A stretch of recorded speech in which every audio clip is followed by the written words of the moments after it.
Number 1. पुरी अथवा भजी कोणताही पदार्थ तळण्यापूर्वी तेल कढईत चांगले गरम करा. तेल गरम नसेल तर पुरी नीट तळली जाणार नाही. नंबर 2. तेलाची फोडणी करताना तेल गरम झाल्यावरच त्यात राई, जिरे टाका. नंबर 3. पदार्थ कुरकुरीत आणि चविष्ट होण्यासाठी ते रंग बदलेपर्यंत नीट तळणं गरजेचं आहे. नंबर 4. भजी करताना बॅटरमध्ये थोडं गरम तेलाचे मोहन आणि बेकिंग सोडा मिसळा. नंबर 5. वाटण्यासाठी खोबरं भाजताना ते तेलात तळू नका.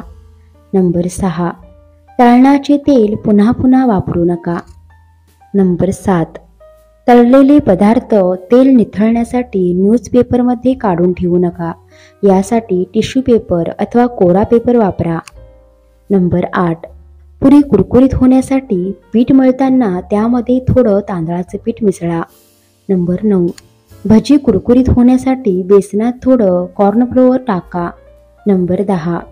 तळणाचे तेल लवकर जळू नये यासाठी तेलात चिमूटभर मीठ टाका.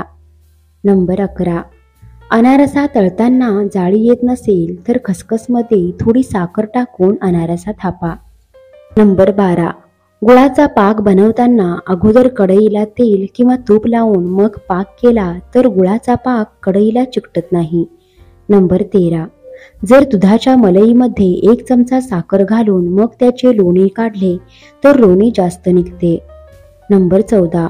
गुलाबजाम बनवताना अगदी सॉफ्ट व खूप ज्युसी बनवायचे असतील तर मावा किंवा खवामध्ये थोडे पनीर मिक्स करून गुलाबजाम बनवा.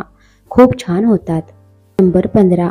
रसगुल्ला स्पॉन्जी बनवण्यासाठी रसगुल्ले पाकात टाकल्यावर चांगले फुलले की मग मधोमध 1 ते 2 टेबलस्पून पाणी टाका. त्यामुळे पाक खूप घट्ट होत नाही व रसगुल्ले छान मऊ स्पॉन्जी होतात. नंबर 16. जर दही चांगले बनले नाही तर 1 थाळी घेऊन त्यामध्ये पाणी घ्या व त्यामध्ये दह्याचे भांडे ठेवा.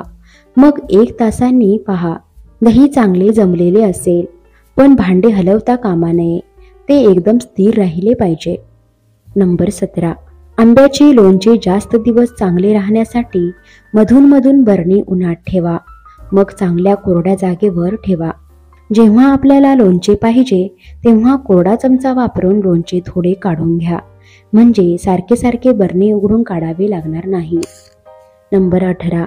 आंब्याचे लोणचे बनवताना थोडासा गूळ घातल्यास लोणच्याची टेस्ट मस्त लागते. नंबर 19. शहाळे फोडायचे असेल तर सर्वात पहिल्यांदा वरून भोग पाडून त्यामधील सर्व पाणी काढून घ्या. मग शहाळे विस्तवावर गरम करायला ठेवा.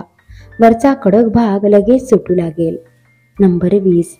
केळ्याचा घड दोरीला लटकावून ठेवला तर केळी लवकर खराब होत नाहीत. 5-6 दिवस चांगली राहतात. मित्रांनो, व्हिडिओ आवडल्यास व्हिडिओला लाईक करा, शेअर करा आणि सबस्क्राईब करा. धन्यवाद.